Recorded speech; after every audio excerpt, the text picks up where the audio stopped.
ছোটবেলা বাবার কাছে যখন 10 টাকা চাইতাম, বাবা 10 টাকা দাও তো, একটু দরকার আছে। সময় 10 টাকা? কেন, কি করবে 10 টাকা নিয়ে?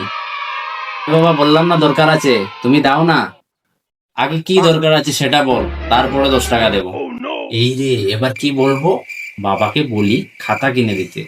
না, খাতা তো প্রথম থেকেই ঘরে 1 ডজন আছে।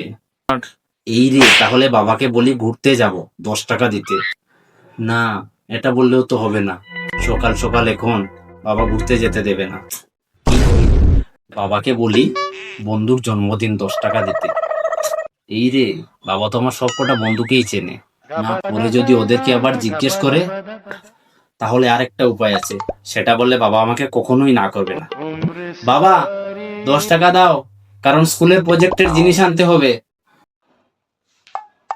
আরে, বাবা কোথায় গেল?